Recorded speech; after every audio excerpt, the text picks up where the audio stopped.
Et si Jésus n'avait pas été le Fils de Dieu, l'histoire d'un autre. Nous sommes le 25 février de l'an 0 ou moins 1, je ne sais pas comment ils calculent. Marie et Joseph viennent de fêter leurs épousailles en avance sur le calendrier de Dieu et passent leur nuit de noces. Ils font ce que tous nouveaux mariés font lorsqu'ils viennent de se marier, du sexe. Tous deux essoufflés après ce premier acte d'amour charnel, ils regardent le plafond et un ange passe, ce qui arrive très souvent après que deux vierges aient fait l'amour pour la première fois.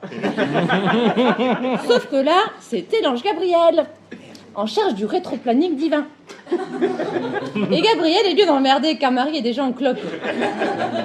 Il remonte en haut faire son rapport la peur au ventre. Bon alors voilà, monsieur Dieu, je suis allé vérifier chez Marie et Joseph. Ils ont avancé l'âge du mariage à cause de la météo et du père de Marie qui avait besoin de la thune, de la dot, tout ça. Et si vous mettez la petite graine royale à Marie, elle risque d'accoucher de 2 bébés différents à 1 mois de différence. Et si on fait ça, ça fera jaser les christiano-sceptiques et les scientifiques du XXe siècle. Les Américains n'y comprendront rien et surtout les Mormons. Cela va sans dire, Dieu est bien emmerdé et demande à Gabriel d'aller faire un tour en bas, voir s'il y est, ce que Gabriel fit, sauf qu'il est descendu super bas chez Satan, noyer son chagrin dans l'alcool parce que ça fait du bien. Une bonne cuite après un super râteau, ça fait depuis la nuit des temps, il n'y a aucun problème. Comme Dieu est borné, il décide quand même de s'en tenir au planning et décide d'engrosser une autre vierge vu que l'autre ne l'est plus. Il jette son dévolu sur Rachida, car il trouvait que ce serait un super prénom, super cliché. Rachida, donc, future épouse d'Abou, qui n'est pas du tout le singe d'Aladin pour faire une blague pourrie. Pardon. Il plante la graine le 25 mars, rappelle Gabriel et le charge à l'annoncer la bonne nouvelle à Rachida, ce qu'il fit. Il apparaît alors à Rachida dans un halo étincelant de bienveillance et de lumière qui pourrait s'apparenter à celle du Studio 54 à la Belle Époque. Rachida n'est pas si apeurée et si surprise que ça de cette apparition, car ça rallongerait ma chronique de manière considérable avec des dialogues inutiles que je préfère vous épargner. Voici donc ce qu'il lui dit. « Bonjour Rachida, ça va bien ? Alors, je viens te voir parce que, comment dire ? Ouais, voilà. Alors, Dieu t'a choisi parce que tu es plutôt sympa et bien gaulé. Et Abou, il a l'air cool et tout, donc t'es l'élu pour porter l'élu. C'est-à-dire, tu vas donner naissance dans 9 mois à un petit garçon qui va sauver le monde à cause que c'est le fils de Dieu. C'est dire s'il va falloir faire attention. Du coup, t'évites de boire et de fumer pendant la gestation. Merci, smiley, pouce, je te like, bisous. Et ce fut le premier miracle de cette version alternative de la naissance du Fils de Dieu, Rachida compris. Boosté par cette annonce, Gabriel poursuit sa mission en allant voir Abou. Halo de lumière étincelante, un brin disco et bienveillant à mort. Abou, même pas peur ou étonné pour pas rallonger ma chronique, voici ce qu'il lui dit. « Bonjour Abou, ça va bien ? Alors, je viens de te voir parce que, comment dire ? Ouais, voilà. Alors, Dieu a choisi ta future femme parce que t'es plutôt sympa et qu'elle est plutôt bien gaulée. Donc, elle est l'élue pour porter l'élu. C'est-à-dire qu'elle va donner naissance dans 9 mois à un petit garçon qui va sauver le monde à cause que c'est le Fils de Dieu. Ne la rejette pas, car elle n'a pas eu pénétration.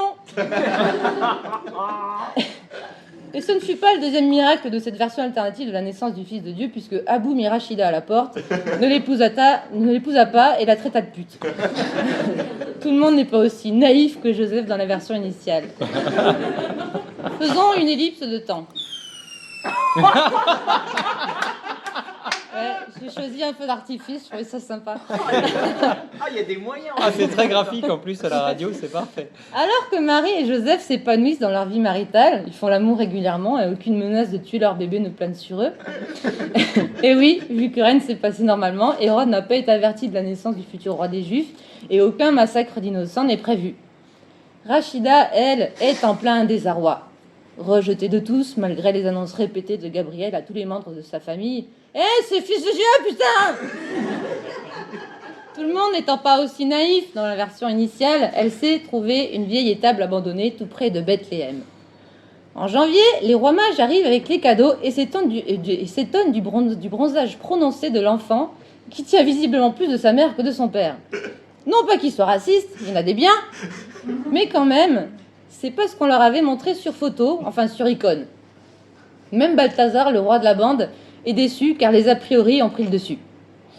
Manière de ne pas avoir fait le voyage pour rien et pour permettre aux civilisations futures de créer le Père Noël, il lui laisse les cadeaux. Faisons une ellipse de temps. Oh, la belle bleue.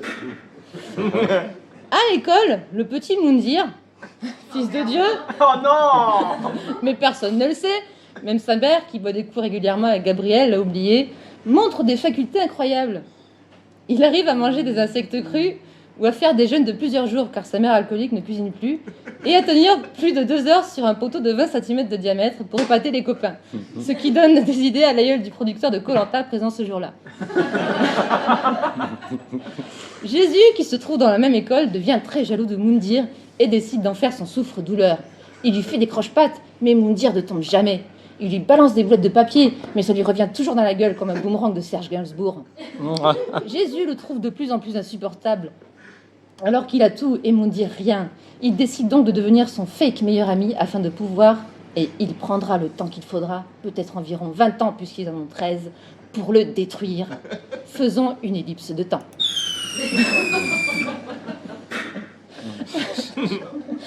La veille des 33 ans de Moundir, Jésus décide de mettre en place un stratagème ultime afin de tuer son fake meilleur ami.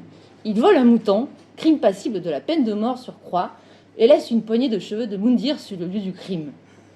C'est à ce moment-là que Dieu invente la police scientifique. Car si son fils n'est pas accusé, pas de mort, pas de résurrection, ce qui ne l'arrange pas du tout pour l'écriture de son bouquin dont il compte bien de faire un best-seller. L'enquête est menée et Moundir est accusé du vol du mouton et mis sur une croix. Jésus ne se pend pas pour sa trahison, car il était plutôt fier de son coup, et c'est vraiment un petit enculé.